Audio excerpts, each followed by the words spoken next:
Alright, so we're going to do the 50-hour service on this machine, and the 50-hour service which didn't get completed was the changing the front axle here. There's oil in that. That's also shared with the transmission in the back, which is also the hydraulic system and the steering. It's all in one. So you got to drain the whole system and change the filter at 50 hours. That was never done, and there's 116 hours on this machine. It did go in for warranty work at about the, it was I think 50 hours or so, and for a leak, because it was down almost a gallon of hydraulic fluid, even though it had not leaked, or hydraulic oil I guess, even though it hadn't leaked. And the dealer told me not to worry about it because they were going to have to change out the oil, and he said it was front and back because it was all shared. I don't think they ever changed the filter though, so today I'm going to do it, and I'll go through the stuff that I ended up buying for it. Okay, so one of the first things you got to do, because it's a shared system here, the front you need to take the wheels off because you need to access, there's some what are they, fill plugs on the top of each side of the wheel, on each side of the wheel I guess, on both sides. Is that what I'm trying to say? Well, I'll show you in a second here. So to get the wheel off, I'm using a small breaker bar with a I think this is a 5/8, yeah, 5/8 inch socket. Alright, so I use this floor jack. I jacked it up just off the weight bracket here in the front. Got two jack stands on either side. Now, so for the front here, there's a couple things you got to do. Here's the fill for the center. It's like an Allen head type thing. So you got to take that out. I think someone said that's a 10 millimeter. I don't know. We'll find out. And then to drain each side, I don't know if this, I want to say this is called a planetary gear. I could be wrong though. To drain it, you're going to take this plug out. To fill it, you take this plug right here. That's your fill plug. And you're probably going to want to make sure you get nothing in there, because that would be bad. So if you got grass and stuff, it might be a good idea to blow it off with air compressor before you open anything. So, and like both this plug and this top plug, these vent plugs, you're going to want those open when you drain it so it drains completely. Center one's pretty easy. It's right here. And then over on that side, there's your bottom one again, your top plug up there. So that's how you do the front. I believe the front holds, what was it? Is it 5 quarts? 5.3 quarts. And the back holds 7 something. I don't know. I know total it takes 12 and a half. Maybe 7.2 and 5.3. I don't know. I bought 13 quarts, which is what, 3 gallons in a quart. So, and then on the back side here of the machine, you got the plug right here that you're gonna do, and then underneath the seat, I gotta move the seat up, is the fill plug. That's where you fill, and then you also check it. That seat's not gonna stay up. It's an annoying thing about that seat. The seat won't stay up when it's all the way ahead. So as you're filling it, if you do get it propped, it ends up coming right down on you. So, all right, so I'm gonna get everything set up here and start draining it. I did get it warm. I ran it quite a bit. I ran it down the road. Definitely have to take the deck off for this. And then, the filter that's underneath. Right, let's see if I can get it better. There you go. And that filter I don't think was ever changed. So we'll see. There'll probably be quite a bit of metallic metal pieces in there during that initial break-in when you're supposed to change it. So, yeah. All right, let me get some plugs. Okay, so I misspoke. This is not a fill plug up on top here. That's actually a vent plug. And I can tell you, if you don't have that out, it comes out very slow and kind of glugs as it comes out. And as soon as you take that out, it will shoot right past your container here. So all the filling takes place on the main axle here and the actual front differential. So, yep. So we're gonna let that drain out here to get this completely drained. I don't know how you don't get air in the system, or how do you get that air worked out, because this looks like you're going to be introducing a ton of air into the system by doing it this way, but I don't know, we'll see what happens. Alright, so what I all needed today was 13 quarts, 12 and a half actually what I need, but you got to buy it 13 of this high guard transmission oil or fluid, hydraulic oil I guess they call it, or transmission in hydraulic. So the workbench is a mess. I didn't get that cleaned up yet. And then the filter, it's an AM131054. So like I said, that goes in the back. It uses a lot of oil. I believe the system is like 3 gallons. Or it's a little over 3, isn't it? So I know at one point it was a gallon low when it went in for dealership work, or warranty work. So alright, so yeah, that's what I'm using. Price on this stuff, I think the quarts are like a little over 5. These are like 20. So I think I was out about, I want to say 75. Filter was 15. So I thought somewhere online somebody said you could get it done for about 30 bucks. Maybe. I don't know. I could have got price gouged. I went to a True Value to get my stuff. I read somewhere online too that to take this in and have this service done is about 400 bucks at the dealership. And I could see that. I could see them really milking this job. So I'm going to do it myself and we'll see how it goes. Alright, so I got containers all over the place here. You definitely need a shorter container to get underneath because you don't want to jack this up too high. You want to keep it somewhat level so that the oil comes out. This side I did a better job not spilling. When I took the vent plug out the top, I held the pan all the way up. I got it up in here so it couldn't do that. This one here I haven't taken out the fill plug yet, or fill/vent plug. I'm sure it's going to shoot out. And that looks like that container only holds about 2, maybe 3 quarts. It's a vinegar container cut in half about. So things that you'll need: the vents on the top I believe are half. Let me check here. I got my, yeah. So the little vent plugs are half here, and then the drain plug here, the center one, and the one on the other side, that you can use either a 9/16 for or a 14. So they both seem to fit about the same. I don't know, one didn't seem tighter than the other. I'm not using high quality tools though either. And then to get out that fill plug for the center differential here, or the front differential, I'm using this square drive, and this is a 10mm. And that I read somewhere online that somebody used that, and this fits in there just snug. Boy, and that exhaust is right in the way, isn't it?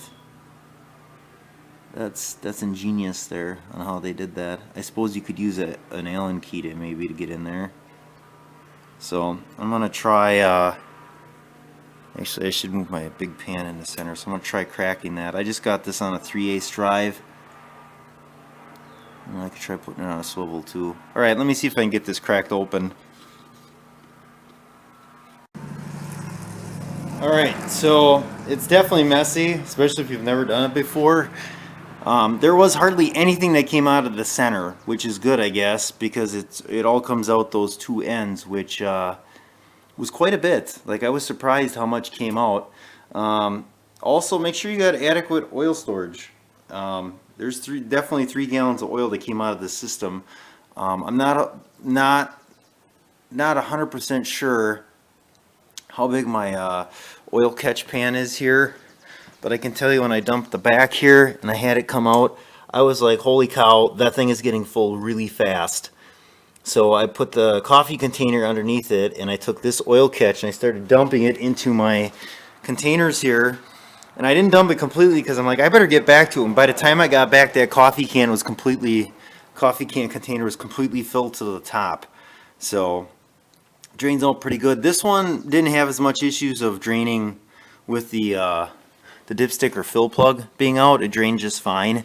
So I took the filter off. I destroyed that thing getting it off. I don't have a filter wrench, so I just used a big giant channel lock. And you know what? I'm kind of surprised. This filter actually looks good. So maybe the dealership just did change the filter, when they did the oil. I don't know why they wouldn't, but when they did the warranty work for the so-called leak on the machine, which I don't think there was a leak, because if it leaked a gallon of hydraulic oil out, you'd think I'd see that, but I didn't. Maybe they did, because boy, I don't know. You don't think they would they? And it didn't say, like, it just said that they fixed the leak on the machine. You know, for warranty work, they don't tell you anything. So, yeah, this front one's still leaking a little bit. Oil is actually, the oil I wasn't surprised would look pretty clean. It didn't look bad at all. But the biggest thing is I was worried that that filter, I was just going to change the filter because I didn't think that that had been changed, and then worry about the oil at a later date. But then I was like, if I'm going to do it, I might as well just do the whole thing. So now this time, I'm going to count this as my 50-hour service. So the next service will be done at like 300 some hours then, because I think there's 116. So I'm going to rate the number of hours on the filter here too before I install it and do all that. But I think now I'm going to take a break here, let it drain. I'm going to have a mess here. I'll have to degrease the floor. Take lunch, and when I come back, everything should be done dripping, hopefully. The other thing I'm going to do, since I got the front tires off, I'm going to rotate them and put that one on the opposite side and bring that one over. Might as well. I mean, since I got them off. So, and one other thing is for the cost of this machine, because I couldn't remember off the top of my head. I knew it was a lot, but boy, the maintenance on this thing is really, really expensive. Like, doing this every 200 hours, it's not a cheap deal. So, and I don't know, at some point they used to call this like the ultimate, but then I think they changed the lettering. It used to be, I don't know, there was a 748, 739, I don't know, maybe that's the models after this, but I don't know if this is considered more of a commercial grade type lawnmower, but I am doing a lot more mowing with it now, so that could be part of it.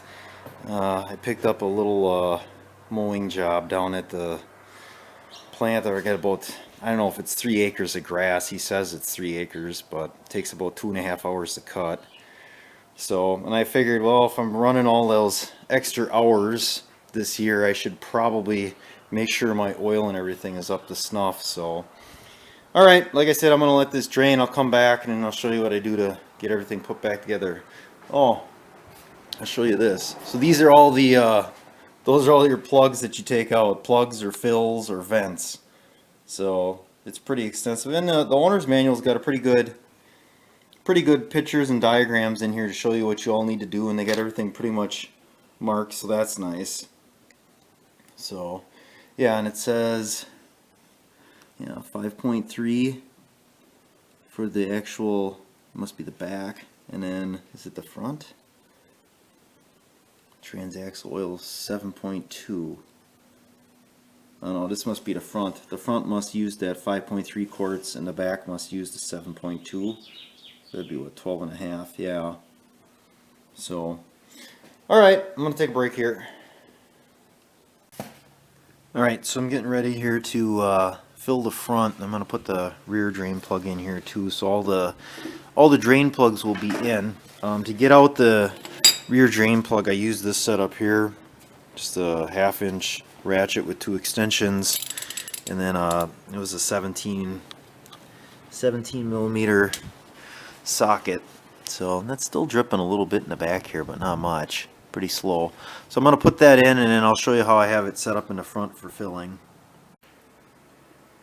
Alright, so for filling, I put the hood up. That gives me enough room to get this long funnel in there. Oops, I get zoomed in for some reason.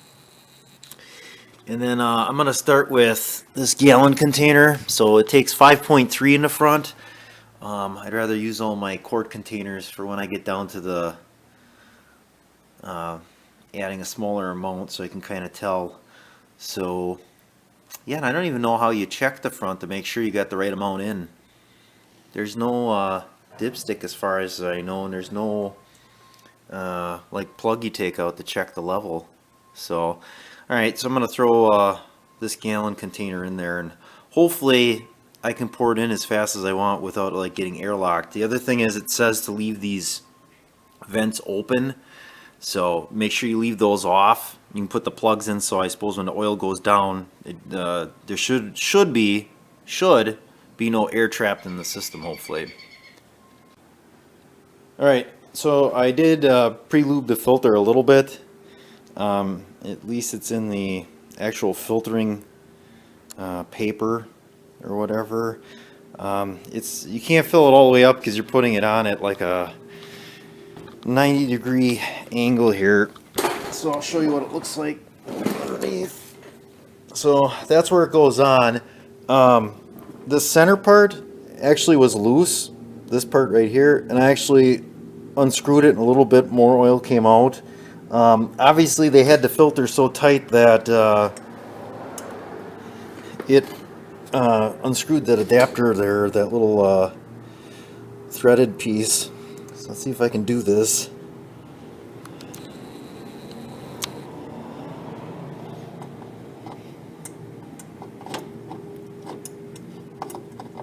Oops, not even in the right place am I.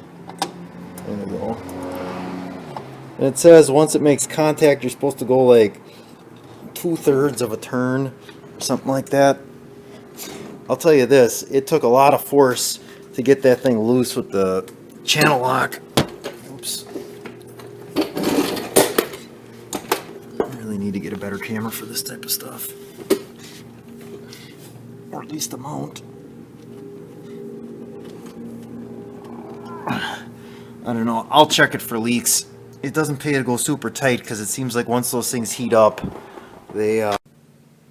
I must have bumped the button on the camera here, but what I was saying was once they heat up, they seem to get really tight, so I think that's good. It says 2/3 to 1 full turn, so we should be good there. Alright, so one thing to note here, this is how I do the service, so it's not really a how-to, but how I. Anyway, I just got done flipping the tires around, so this tire is actually from the other side. A good idea is, at least I think it is, I filled it up. It's supposed to take 7.5 total in the rear, or 7 point whatever, 7.3, whatever it is. I just put in 7, and I'm going to let it be, start it, and then we'll see where we're at. And I'm kind of letting it drain down, hopefully get the air bubbles out while we're waiting. I went through and greased, I believe there's 6 grease joints. There's 2 on this side, 1 on that side. Yeah, 3 here, 3 in the front, and then, no, that's not right. There's got to be another one on that side. Right? Oh yeah, there is. So there's 2 on each side in the front. This one's underneath.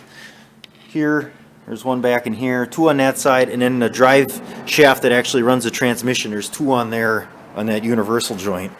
So I greased it while I was waiting. Like I said, once I get the wheel on here, I'll give it a start up and we'll see where we're at.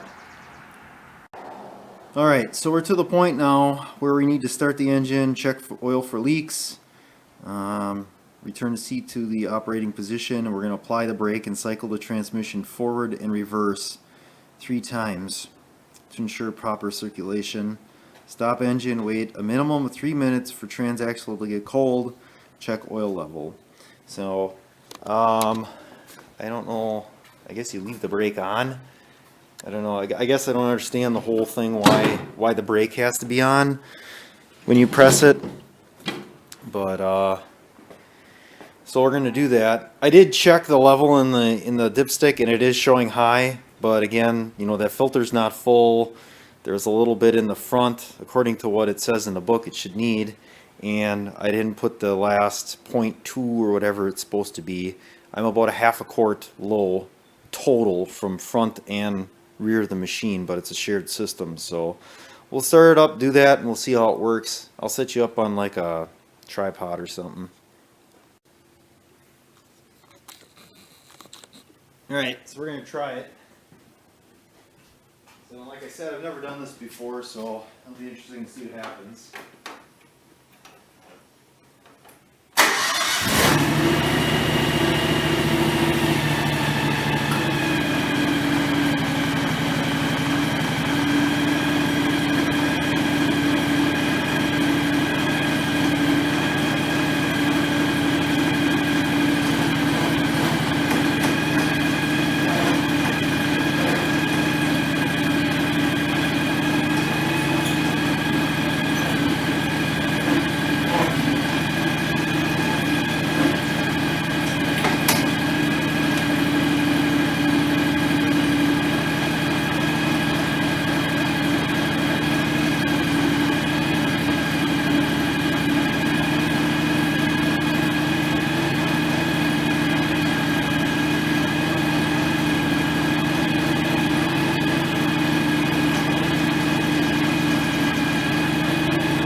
I don't know. It sounds like it runs fine. Doesn't sound like it's anything's whining or anything like that. The steering does seem a little stiff, but I don't have it all the way up either. I would think that this would be good to get out air.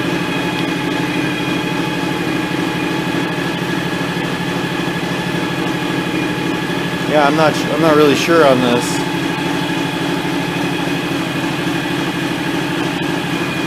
I think that everything that's supposed to be back and forth is back and forth at this point.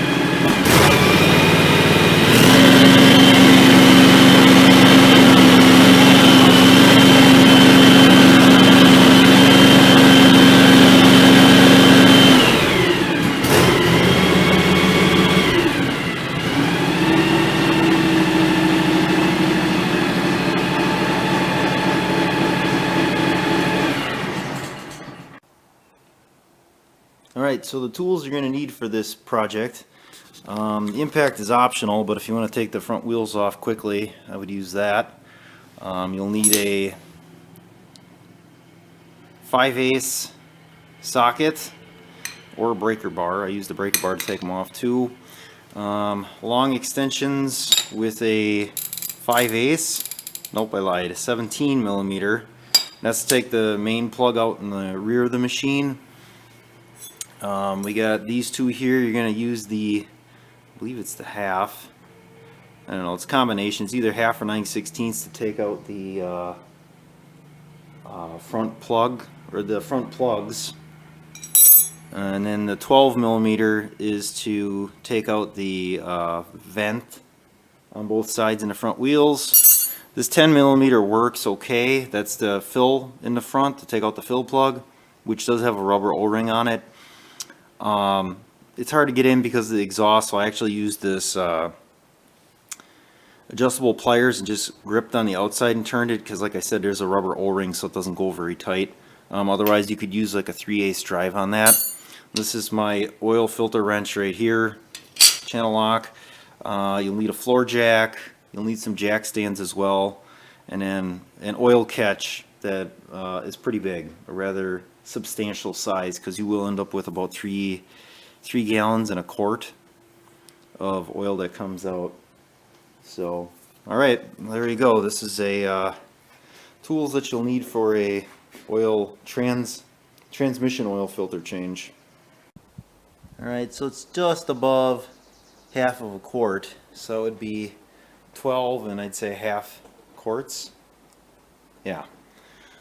So after running it and then shutting it down, letting it cool, it was low. I think it was to the bottom. It's really hard to see because the oil is so clean, but it was towards the bottom. But like I said, this thing was, I thought they said a gallon low at one point, and it still functions. So I'll get the deck put back on after I grease it, clean it up a little bit after mowing, and then just keep my eye on it, check it each time here. It's definitely not going to be low. You know, there's definitely enough in the system to function everything, so just to make sure that it's topped off completely. So, alright, so there you go. That's your John Deere x738 transmission filter and oil change.